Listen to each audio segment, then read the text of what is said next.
के साजी निवाजी प्यारी सात संगत जी, प्यार और सत्कार से कहना धन निरंकार जी।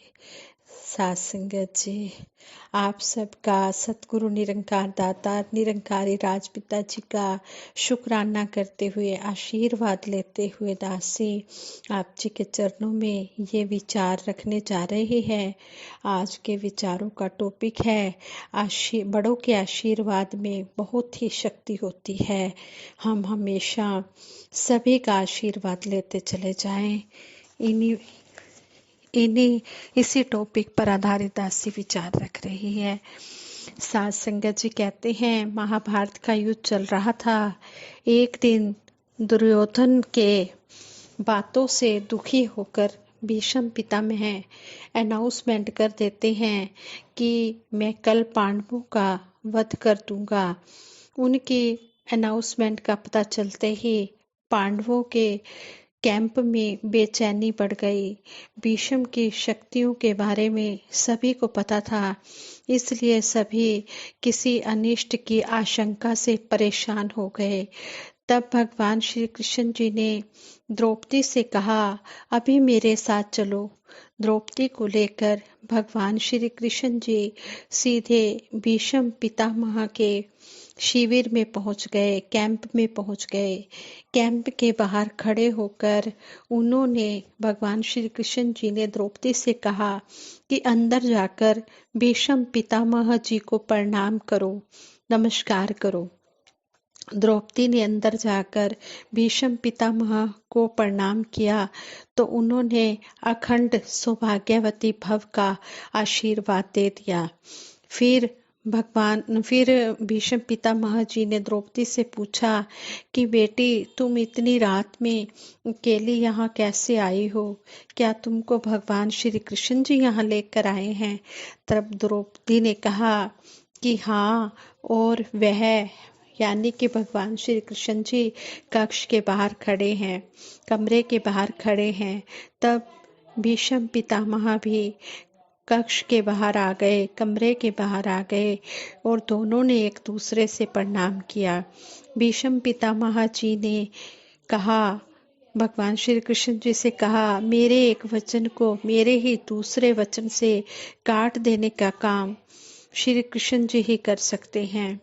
कैंप से वापस लौटते समय भगवान श्री कृष्ण जी ने द्रौपदी से कहा कि तुम्हारे एक बार जाकर भीष्म पितामह को प्रणाम करने से तुम्हारे पतियों को जीवन दान मिल गया है।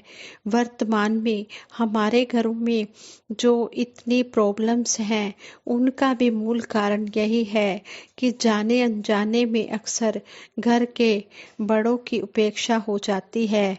हम उनका आशीर्वाद नहीं ले पाते हैं।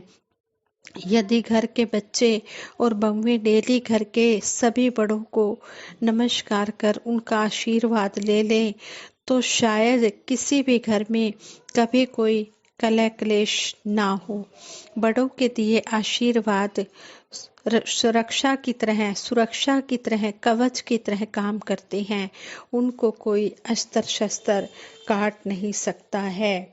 इसलिए हम बड़ों का आशीर्वाद हमेशा लें। बड़ों के आशीर्वाद में बहुत ताकत होती है। संगत जी, ये जो दासी अब विचार रखने जा रही है, ये विचार मॉरिशस के महात्मा जी ने किए हैं। कहने लगे, चरण स्पर्श, चरणों की धूल माथे लगाना हिंदू संस्कृति का एक संस्कार है। प्रायः गुरुओं व साधु संतों के चरण स्पर्श करने की परंपरा रही है। चरण स्पर्श करने से कोई छोटा नहीं हो जाता, बल्कि लोगों की नज़रों में वह ऊपर उठता है, अर्थात उसका गुणगान होता है। पर अब चरणों पर गिरकर व पैरों की धूल माथे लगाने की बात बहुत कम दिखाई देती है। चंद्रदेव जी ने कई लोगों को हैरान कर दिया। उसने गुरुओं के नहीं, एक भिखारी के चरणों पर गिरकर उसके पैरों की धूल माथे पर लगाई। एक बुजुर्ग जो वहां खड़े थे, उन्होंने जब ऐसा देखा तो वह हैरान हो गए और चंद्रदेव जी से पूछ बैठे चंद्रदेव एक भिखारी के चरणों का स्पर्श और पैरों की धूल माथे लगाई, ऐसा क्यों किया? क्या आगे से चंद्रदेव ने उत्तर दिया, क्या भिखारी मनुष्य नहीं होते? क्या वे आदर के पात्र नहीं होते? क्या उन्हें इज्जत की जरूरत नहीं होती? गुरुओं के चरणों पर गिरकर उनके पैरों की धूल माथे लगाते तो मैंने देखा है। वो बुजुर्ग चंद्रदेव जी से कहने लगे, गुरुओं के चरणों पर गिरकर उनके पैरों की धूल माथे लगाते तो मैंने देखा है, पर भिखारी के चरणों पर गिरकर उसके पैरों की धूल माथे लगाते मैंने पहली बार देखा है। आदर करना, चरणों पर गिरना हमारा कर्तव्य बनता है, चाहे कोई गुरु हो या कोई बड़ा पुरुष हो या साधारण व्यक्ति हो या भिखारी ही क्यों ना हो। बड़े छोटे या ऊंच नीच का क्वेश्चन ही नहीं उठता, बल्कि एक भिखारी के चरणों पर गिरने से उसको आत्म सम्मान मिलता है, उसका दिल खुश होता है और वह अपने दिल से आशीर्वाद देता है। भगवान सबके अंदर बैठा है, भिखारी में भी भगवान बैठा है। भिखारी के चरणों पर गिरना भगवान के चरणों पर गिरना है। उपेक्षित आदमी को सम्मान देना है, इससे उसका आत्म गौरव बढ़ता है। आगे से वो बुजुर्ग कहने लगे, वाह क्या बात कही, कितने आदर्श की बात कही, आपने तो मेरी आंखें ही खोल दी हैं। सचमुच युवा पीढ़ी के तुम एक आदर्श व्यक्ति हो, तुमसे सीख लेनी चाहिए। काश कि तुम जैसे आज के लोग हो तो आने वाली पीढ़ी के लिए भी आदर्श स्थापित होगा और हमारी परंपरा जीवित रहेगी। उस बुजुर्ग ने ये बातें चंद्रदेव जी से कही। साध संगत जी, आशीर्वाद का महत्व सब कोई नहीं जानते हैं। आशीर्वाद पाना बड़े गौरव और सौभाग्य की बात है, और वही आशीर्वाद पाने का अधिकारी है जिसमें समझ है, जिसका आचरण वंदनीय है, प्रशंसा करने के योग्य है। हम अपने धर्म ग्रंथों में पढ़ते हैं कि भगवान श्री रामचंद्र जी, भगवान श्री कृष्ण जी जैसे अवतारी पुरुष भी, साथ संगत जी, भगवान श्री रामचंद्र जी और भगवान श्री कृष्ण जी एक ही हैं। ये त्रेता में भगवान श्री कृष्ण जी, भगवान श्री रामचंद्र जी आए और द्वापर में भगवान श्री कृष्ण जी आए। ये एक ही हैं, ये कोई अलग अलग नहीं है। बस युग में इन्होंने अपने आप को बदला है, नाम भी बदला, नाम भी चेंज हुआ। ये है एक ही तत्व। तो कहते हैं कि भगवान श्री रामचंद्र जी, भगवान श्री कृष्ण जी जैसे अवतारी पुरुष भी अपने गुरुओं के चरणों पर गिरकर आशीर्वाद पाते थे। जैसे संपूर्ण अवतार बानी में भी शहंशाह बाबा अवतार सिंह जी महाराज समझाते हैं कि गुरुओं, पीरों, वलियों को भी गुरु दर पर अपनी धौन झुकानी पड़ी, उन्हें भी गुरु को धारण करना पड़ा। चाहे परमात्मा ही थे, फिर भी उन्होंने गुरु को धारण किया। जिस तरह भगवान श्री राम जी ने गुरु वशिष्ठ जी को अपना गुरु बनाया, उनसे शिक्षा भी ली, उनसे दीक्षा भी ली। जिसको ब्रह्म ज्ञान कहते हैं उसको दीक्षा भी कहते हैं। और भगवान श्री कृष्ण जी ने गुरु संदीपन जी से शिक्षा भी ली, दीक्षा भी ली। पहले जो दीक्षा देते थे वो शिक्षा भी देते थे। आजकल तो शिक्षा गुरु और हैं और दीक्षा गुरु और हैं, लेकिन उस समय एक ही होते थे। गुरुकुल में पहले पढ़ाई होती थी, लेकिन आजकल तो स्कूलों में होती है, कॉलेजों में होती है पढ़ाई। तो इस तरह कहते हैं कि इन्होंने भी गुरु को धारण किया, गुरु को पाया। रामकृष्ण ते नानक तक भी खुद नहीं पर्दा ला सके।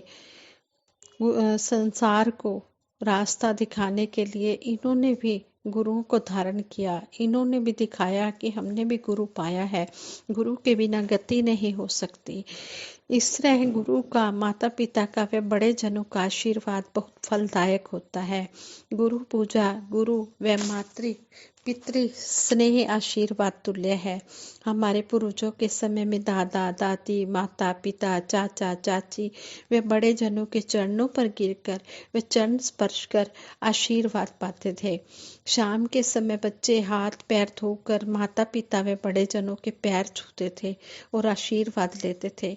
वे पुण्य का फल ग्रहण करते थे, उनकी बुद्धि बढ़ती थी, कलेश दूर होता था और वे फलते फूलते थे।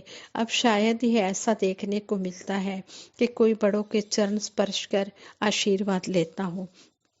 पर यह कम हैरानी की बात नहीं कि एक पुलिस ऑफिसर सुबह सुबह यूनिफॉर्म पहने आकर पिता के चरणों का स्पर्श और आशीर्वाद पाकर अपनी जॉब पर जाता है। एक दिन एक मित्र ने उस पुलिस ऑफिसर को अपने पिता के चरण स्पर्श करते हुए देखा तो उसने उसे टोका और कहा, अरे तू इतना बड़ा पुलिस ऑफिसर पिता के चरण छूता है। जी चरण छूता हूँ, पुलिस ऑफिसर ने कहा। जी चरण छूता हूँ, चरण छूने से मैं छोटा नहीं हो जाता हूँ। पिता पिता होता है, मैं पुत्र हूँ, मैं पुत्र का कर्तव्य निभाता हूँ। पिताजी पूजनीय हैं, पूजने योग्य हैं। मैं बड़ा अफसर बन गया तो क्या, मैं उनके आगे बच्चा ही हूँ और जो कुछ भी बना हूँ अपने माता पिता गुरुजनों के आशीर्वाद से बना हूँ। उस पुलिस ऑफिसर ने अपने मित्र को उत्तर दिया। मित्र ने जब पुलिस ऑफिसर की इस बात को सुना तो उसे लगा कि यह पुलिस ऑफिसर तो सही कह रहा है, मैं ही भटका हुआ हूँ। मुझे ही समझ नहीं है कि बड़ों का आशीर्वाद कैसे और किस तरह लिया जाता है। इस तरह हमें सतगुरु बार बार समझाते हैं कि हमने माता पिता प्रभु गुरु चरणों में दंडवत बारंबार हमने सबको दंडवत प्रणाम करना है। माता पिता गुरुजनों, हम इनका कर्जा कभी भी नहीं उतार सकते हैं। मानव सेवा परमात्मा की सेवा।